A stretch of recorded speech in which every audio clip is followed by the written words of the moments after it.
I get the feeling you want to ask me something, Commander. Maybe we could pick up where we left off. You were telling me about your interest in the Protheans. Actually, I think I was talking about my interest in you, and making a fool of myself in the process. As I said, I am not used to dealing with people, especially humans. I did not really know much about your species when we first met, Shepard. I found it hard to take humanity seriously. Your kind always seemed so rushed and high-strung. We don't have the luxury of time. An Asari can live for 1,000 years. We're lucky if we hit 150. That is true. At first I thought that was a weakness of your species. After spending time with you and your crew, however, I think it may actually be an advantage. You humans are creatures of action. You pursue your goals with an almost indomitable determination. It is an admirable trait, but also an intimidating one. You're scared of us? Unfortunately, the rest of the galaxy sees humanity as something of a bully. You run over anyone in your path to get what you want. It is up to people like you to change their minds, Shepard. I'm doing the best I can, Liara. There is a reason the Council chose you to become a Spectre. They saw something special in you. The best of what humanity has to offer. I looked into your history. I know what you did during the Blitz. It was a remarkable display of courage and heroism. You didn't need to go behind my back. I would have told you whatever you wanted to know. I apologize, Commander. After our last conversation, I was afraid I would say something stupid again. I wanted to know more about you, to understand what made you into the woman you are. There is something compelling about you, Shepard. Are you sure you're interested in me, or is it my visions of the Protheans? I admit, your connection to the Protheans had something to do with my initial interest, but it has grown beyond that. You intrigue me, Shepard, but I was not sure if it was appropriate to act on my feelings. I thought there might already be a relationship between you and Lieutenant Alenko. I care about Kaidan. A lot. I thought so. Still, I feel as if there is also some attraction between us, Shepard. You're right. There is something between us. I knew it, and I knew you felt it too. But does this not seem rather strange? Why do I feel so close to you? We have only known each other a short time. We are from two different species. We have almost nothing in common. This makes no sense. These things never make sense. They just happen and we get swept up in the storm. You make it sound so chaotic, so dangerous. Don't tell me a little danger puts you off. This is all a bit overwhelming. I am not used to this. I need some time. Take all the time you need, Liara. I'll be here. Thank you, Shepard. Let's just talk about something else for now. I should go. Goodbye, Shepard.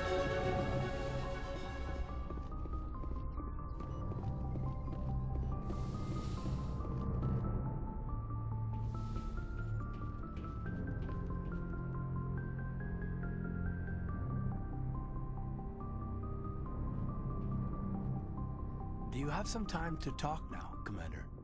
Of course. Have a seat. We've played it pretty close to the book so far, but we're a long way from backup. We've got some tough calls to make. I'm just saying, try to leave yourself a way out.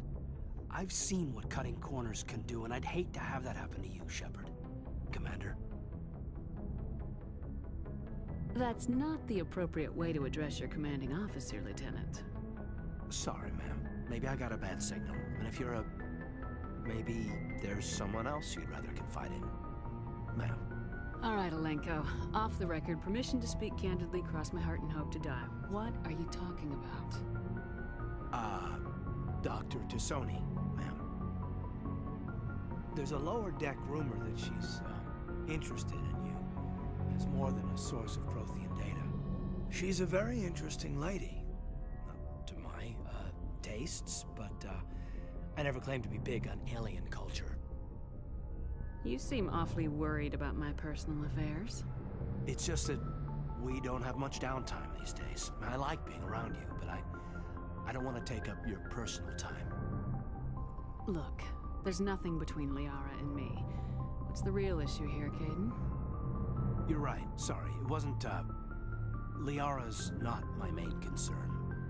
I'm not questioning any decision you've made, Shepard. Let me be clear about that. It's just my experience that once someone lets something slide, it tends to pick up speed. You get my meaning? Talk to me, Caden. You got a little black rain cloud sitting over your head. I'll try to keep the deck dry. You know the records about the biotic training out on Jump Zero? They're all classified, because the Alliance made mistakes. After first contact, Kinetics was set up to track Element Zero exposures and develop implants for humans. Once we had an embassy on the Citadel, Kinetics could bring in experts instead of taking it slow. Is there some reason we couldn't learn it on our own? They didn't know where to start. Hell, it took a couple of years to even link biotics and Ezo. Forget trying to get the kids to move stuff. They had trouble just helping them not break their own limbs. And their choice of teachers didn't help much. The only experts would have to be aliens. Dead on. Turians, actually. That's why Kinetics kept it a secret. They were afraid of what people back home would think, asking the Turians for help when we just fought a war with them. The Asari would have been more acceptable than the Turians. Yes, but the company didn't go through the Citadel. It would have made Earth look weak, so they discreetly hired some Turian mercenaries. I'm sure Kinetics did what they thought was best. It wasn't best for us. They brought in an ex-military Turian named Commander Vernus. To introduce himself, he liked to say, "I was at the helm of the dreadnought that killed your father." Well, I told him my dad wasn't in the war. He'd retired to Vancouver. My family had an inland home that matured to new beachfront. Vernus had it in for me after that. He cut corners, pushed hard. I mean, you either came out a Superman or a wreck. A lot of kids snapped. A few died. The point of all of this, I guess, is that when you cut corners, it's not always obvious who pays for it. So why are you telling me this? Is there something I can do to help you get over it? I'm 32, Shepard. You don't serve as long as I have without coming to terms with yourself. You also learn that if someone is special to you, you help them. Try to keep them from making mistakes. Special, huh? If I'm out of line, just say the word.